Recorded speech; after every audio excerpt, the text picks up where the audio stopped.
Hey y'all, I am back with layout number 2 for October's Collection Obsession series hosted by Scylla and I over at the Crafty Low or No Spend Facebook group. If you're not a member over there, come check it out. We are a fun and nice group of folks.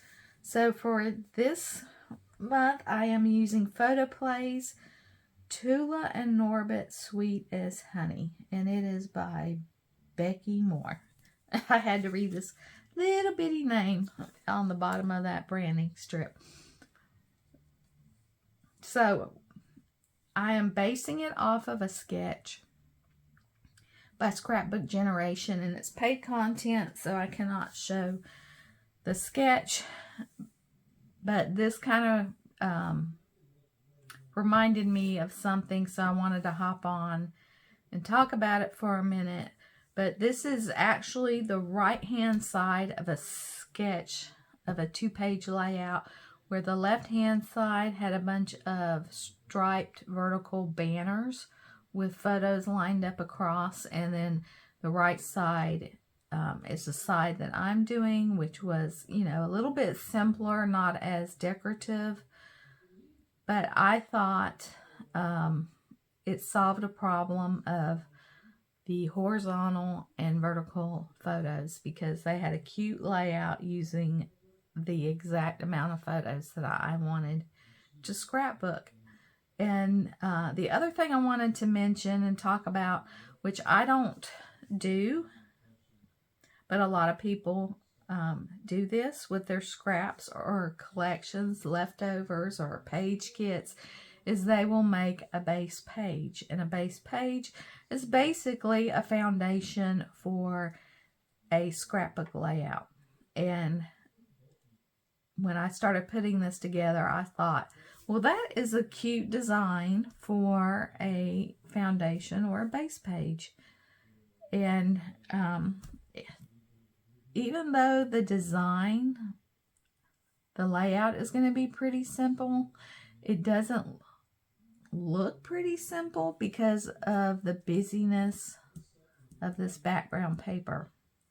So basically all this is a piece of colored cardstock, a piece of pattern paper, and 2 pieces of another pattern paper with stitching on the inside of those 2 pattern paper strips.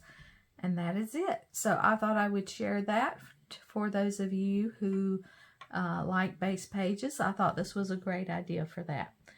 So let's talk about the photos quickly that I am using.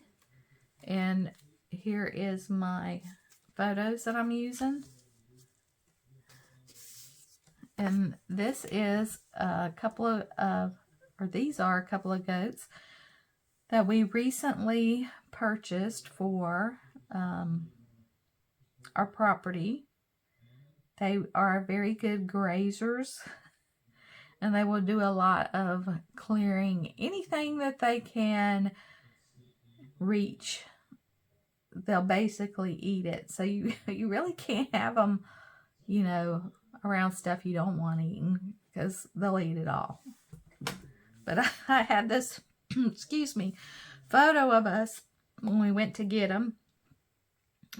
We picked them out, and they are in a large dog crate, and that is me. And I didn't get my whole self in it because we got up early one morning and just kind of put on some clothes and went and got them. So I didn't have a lot of makeup on. My hair wasn't fixed, so I just kind of got part of my face, and I really wanted to get them in the background. And I wished the photo was more focused on them versus me, but so be it. We were in the car going down the road. And this is the pictures of this is Nellie Bell, and this is Daisy May. Now we've had them for, I don't know, a few weeks, a month maybe. And you can touch Nellie Bell, but Daisy May is very, very skittish and today she acted like she wanted to come up to me when I had some food in their bucket before we put it in their little trough. But anyway, these are the photos I'm going to use. And if you can see, I kind of matted them on white, which kind of almost washes out. But when you put them on this dark background, and I don't know why I don't do more layouts on a dark background, because I really like a dark background. So they're going to kind of go like this, I believe, something like that. And then we'll do some embellishing in my title, and I'll figure out where I'm going to journal. But as you can see, the white background photo mat kind of pops the pictures off of the page, along with the fact that the goats, well, she's all white. She's white with a little bit of brown on her. So that is pretty much how the photos are laid out, which I thought was a nice layout when you have a mix of vertical and horizontal photos. So you could probably, you know, even flip it this way if you wanted to, if you had two horizontals and a vertical. So I just thought I would share that with you at this point, and when I come back, we'll have the completed layout. Okay, so I am back with my finished layout, and it was pretty quick to put together. It's a pretty simple page, but the busyness of the background kind of keeps your eyes entertained, because this really doesn't have a lot of embellishments on it. And when you use such a busy background paper, you don't really need a lot of embellishments. So I left this here alone because it does kind of give your eye a place to rest. I positioned my two vertical and one horizontal photo, and this one kind of overlapped a little bit. And then, because the majority of the ephemera and stickers that went with this collection is kind of bee related or relationship related, I could not use a lot of them. I did use a few, which is "You're So Sweet, You're a Keeper," and "Welcome." Those came from the sticker sheet. And I couldn't really incorporate any of the die cuts with it because it didn't make sense to put it on this particular page.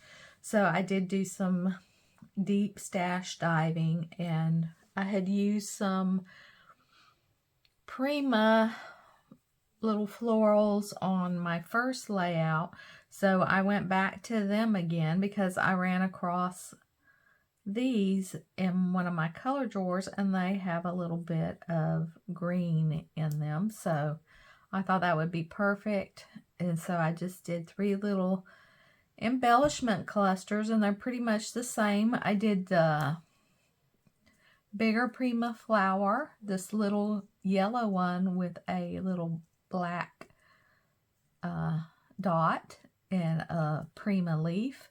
And then I cut a little banner out of the wood grain paper that I had in this kit, and then put a sticker on it. So I just did that 3 times in 3 different spots, and I even let this one, the floral, go onto the photo because it's just dirt, the ground right there, and some greenery here, so covering up part of the photo didn't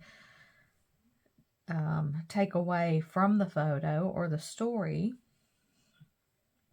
And then I don't have a lot of yellowy colored thickers, but I did have these, and these are old because a lot of them are laying in the bottom of the bag because you know how they like to fall off. But so I did Hello Ladies, and I went to my green color binder and found this hello. And we call the goats ladies, and the chickens are the girls. And my dog knows the difference because I can say, we're going to go see the ladies or we're going to go see the girls. And when we go outside, he knows which area to go to. Dogs are smart for the most part. So that's why I have the title, Hello Ladies. So that also helped us, my husband and I, differentiate between them when we talked about them. And then I did pull in from my journaling cards a journaling spot here. And it was bigger. And this was more the size I wanted. But I believe this is Tim Holtz. And it was just a little bit, well, that side's not as bad. But there was so much white on here. I didn't want to do the more creamy color. It's more distressed looking, which is really fine because I do mix white and cream, but because there was so much of the white and really no cream incorporated anywhere else, I just took a regular journaling card that had notes on the side, or it was on the top, but I flipped it to the side and just trimmed it down to this size. And then I just put a piece of the wood grain behind it as a mat. And then just a little button with some thread on it. And I'm going to write my journaling there. So that is it for layout number 2.